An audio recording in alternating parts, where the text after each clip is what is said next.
let's look at more memes and see what we think about them, and you can enjoy the glare off of my glasses. It's going to be a great time. First one, I have noticed even people who claim everything is predestined and that we can do nothing to change it look before they cross the road. Stephen Hawking. And I'm going to blur out the logo on that because it has a swear word. I don't know if this is a real quote or not, but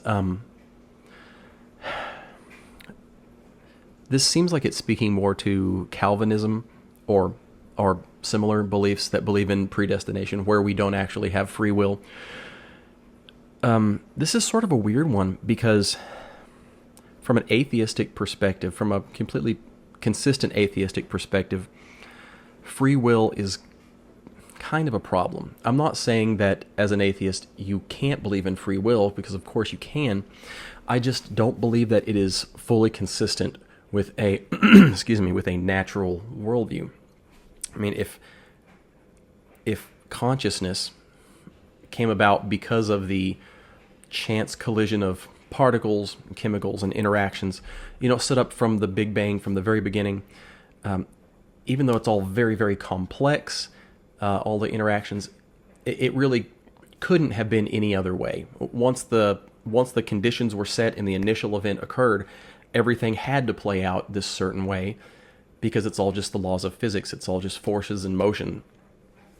So the human mind, as complex and wonderful as it is, would really only have the illusion of free will. You would be predestined to do this or that, predestined to be a saint, an atheist, a murderer, a cosplayer, whatever. So this seems to me to speak back against atheism, because they believe everything is predestined, and yet they look before crossing the street. Of course, they would be predestined to look before crossing the street. You could use this and apply it to Calvinism. I personally don't hold a Calvinistic view. I believe that we have free will. I believe that there's a general predestination, that God has purposes that He is going to bring about, but that He does give us free will to choose. And God is just so big and great that He can work within that. And getting into the details of that would be another video. Okay. All of you who don't believe in Zeus, I just want you to know Zeus loves you. So I guess this is to make fun of how people say even if you don't believe in God, God loves you. Okay. I don't think Zeus actually loved all the people. I think Zeus was not really a great guy. The God of the Bible actually is great. This Zeus had some issues. But hey, whatever, man. Old Testament, Genesis 6-9. A 600-year-old man builds a wooden boat that housed millions of animals. Ha ha ha ha ha ha ha ha. Oh, how hilarious. Because people can't live to be 600 years old, unless they could. I'm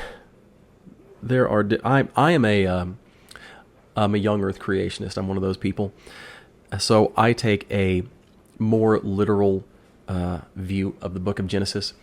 I don't believe that every single word has to be literal, and that's one of the criticisms that gets lobbed at us, that don't you know that they can speak with figures of speech, and yeah, I know that if it said, oh, I'm as tired as a dog, I don't know if that's a figure of speech, but if they said something like that, it doesn't literally mean or if I said, oh, my neck is stiff as stone, it doesn't mean that your neck is literally as stiff as stone. I know figures of speech exist, but I do believe that the account in Genesis is basically a literal account. I think with that view of Genesis, it's actually reasonable to think that humans would have lived longer than they live now. They would have been closer to the ideal man and woman, Adam and Eve, before the effects of the curse have built up over time. I mean, Adam and Eve would have started out good. They would have started out exactly as intended. And then the curse of sin and death enters in, and their bodies start to break down. And then as they reproduce, their offspring have genetic changes, mutations, and then theirs have some more problems, and it compounds over time. So the first people in a world that has not had the compounded interest of sin and death, and in their bodies they haven't had the compounded interest of sin and death, I believe could quite reasonably have lived much longer lifespans. There also could have been environmental differences. I know that there are different theories about that. Some people believe that there was a like an ice dome, or lots of different thoughts. The truth is, we don't really know. Maybe not. I don't really have a good way to measure that, to verify or falsify it. But I do think that it's completely reasonable that people could have lived these longer lifespans. Now, a wooden boat that housed millions of animals. That is a common misunderstanding. Remember back in the last video when it said, I don't often read the Bible, but when I do, I know way more about it than the Christian, or something like that. This is one of the common misunderstandings, that you don't really know the Bible as well as you think you do. The Bible speaks about kinds of animals, not species in the same way that we categorize animals. Kinds basically means anything that can breed together. They didn't classify things like, they would group anything that swims. They have a word for that. Now, our closest word is fish, but fish doesn't include everything that moves around by swimming.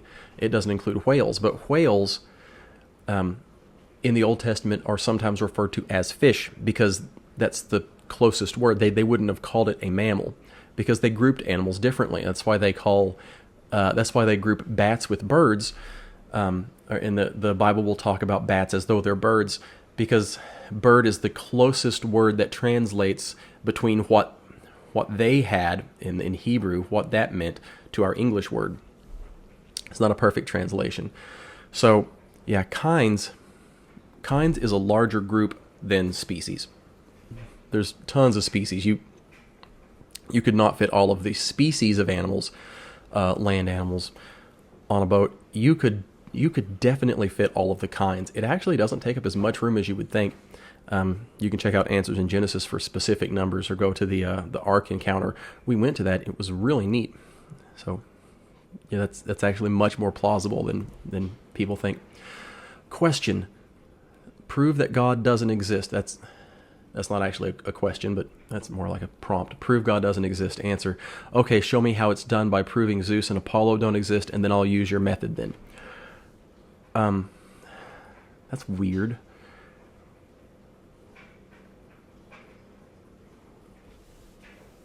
Oh, am I misunderstanding this? No? Are they saying that Christians tell atheists to prove that God doesn't exist? It seems to me, in my experience, most of the time it's the atheists trying to prove that God doesn't exist already. This is just a weird one. And yeah, proving that something doesn't exist is sort of weird. You can do it logically. You can logically prove that certain things don't exist. But if I was going to say some species of wildcat doesn't exist anymore because it's extinct, I would, to really absolutely say it, I would have to be able to check every theoretically possible place that one of these wildcats could be, and all at the same time, so that it couldn't move from one place to another. It's really super hard to prove that something doesn't exist. But, okay, let's talk about the Zeus and Apollo, though.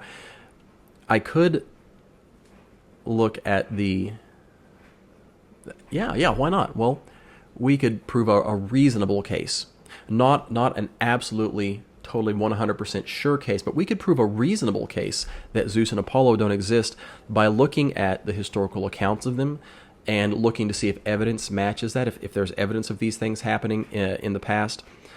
We could look at the credibility of the witnesses, things like that. Same things we would do to either verify or falsify Christianity, and that would be great. I'd be very interested in doing that. Let's compare the evidence for Zeus to the evidence for the God of the Bible, and I think those are going to be very different.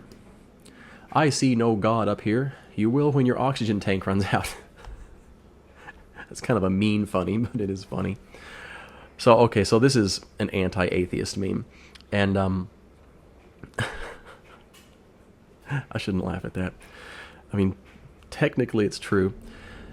You're not meant to see God physically in space. God doesn't exist in space. He's in the heavens.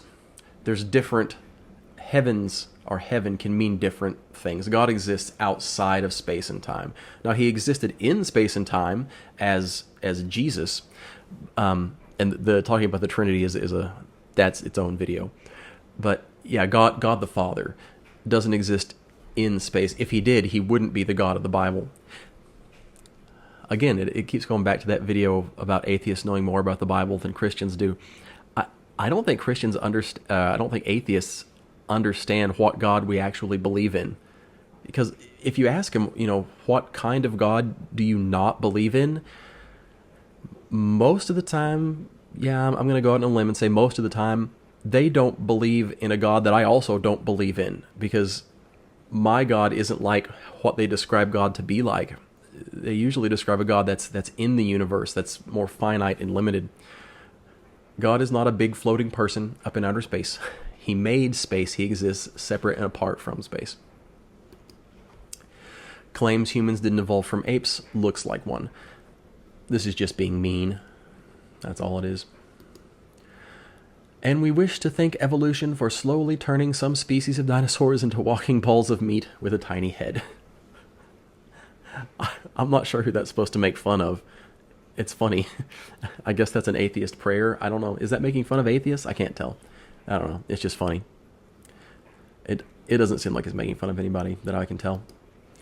Neither of you can prove or disprove God. Stalemate, Christians and atheists.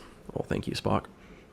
I do think that you can logically, Spock, you can logically prove the existence of at least a God that is consistent with the biblical God.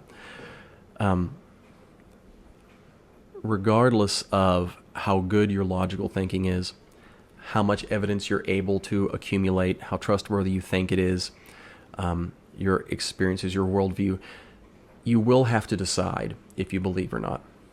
Now, I believe there's plenty of evidence for God, for the God of the Bible, and that it's a much surer bet than any of the alternatives. I believe that there are really, really good reasons to believe in the God of the Bible. However, we don't always believe things based on logic. Their will is involved. It's volitional, ultimately. All beliefs are. And we as finite humans will never have perfect reasoning or all knowledge or the capacity to handle all that knowledge, to remember it all. So, at some point, if we have our skepticism cranked way, way, way up, we will run into a wall where we can't absolutely prove God or disprove God, despite all the evidence. Because you can turn your skepticism dial up as high as you want.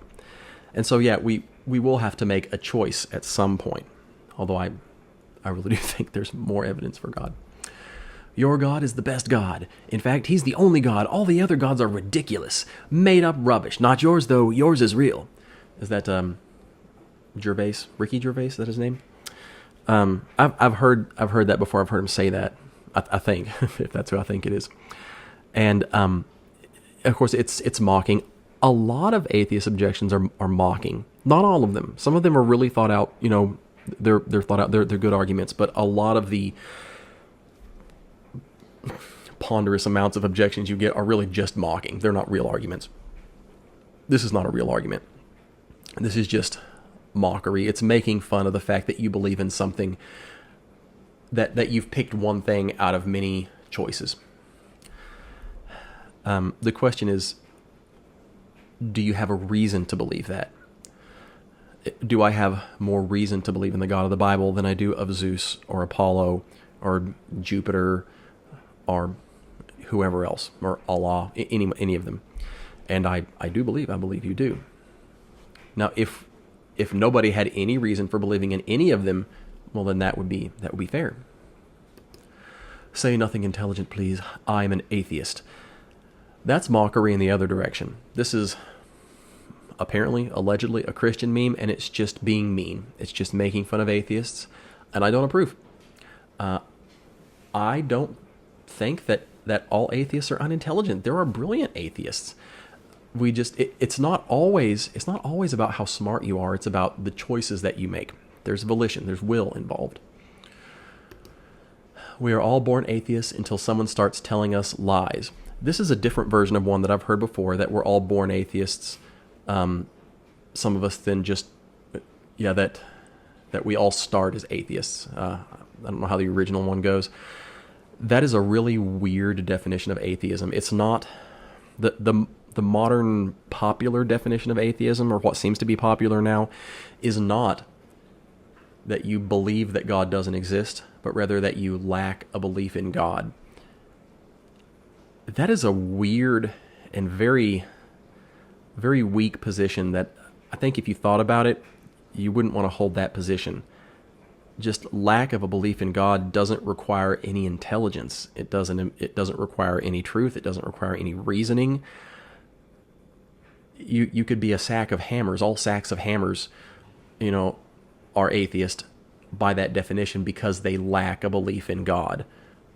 I mean, you could literally be as dumb as a rock and be an atheist by that definition. That's why I don't think that you should take that definition. That's why I'm discouraging you from using that definition if you are an atheist, because I don't think it's a very favorable definition like some people think it is.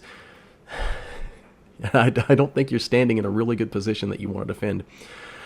And then it assumes until someone tells you lies. Well, that's a claim. Okay. Last one for today. I'm going to blur this one out because this might be disturbing to look at for some people. This is a small child that is very, very malnourished and has some, some injury or scratch, maybe dirt around the face area. It's a very sad picture. And the text is, "It's very easy to believe in God and sing hallelujah in church when this is not you." I get you. This is an extension off of the problem of evil. If God is all powerful, then he could stop evil. If God is all loving but allows evil, but evil still happens, he's not all powerful. If he's all powerful but evil still happens, then he's not all loving. So God is either not all loving or not all powerful. And there are absolutely answers to this, but I understand when you see this, when you go through these pains. We all go through different pains. We all go through some bad stuff. Some of us worse than others, but we all experience pain, and it's very real. I mean, it's all in your head, but it's still just as real as anything else in the world. The full answer to the problem of pain has to be its own video. The short answer is we live in a world cursed with sin and death because of sin. When bad things happen, it's not because God is mean or God just doesn't love us. It's because we and our ancestors sinned. We brought death into the world. Rather, the question is, why does anything good happen? Why are we not constantly overwhelmed with misery and pain? That's because God is extending some of his grace, some of his love, some of his sustaining, supporting power into this world, giving us time to turn to him and seek him. Now that may not be ultimately consoling. If you are going through the pain right now, I understand. I guess I'll have to do a different video on this by itself at some time, but there's a lot of good resources out there. Anyway, I hope this has been entertaining, maybe useful to you. I'm going to cut it off there because it's about time for me to go to bed, but I'll see you in another video. So have a great day.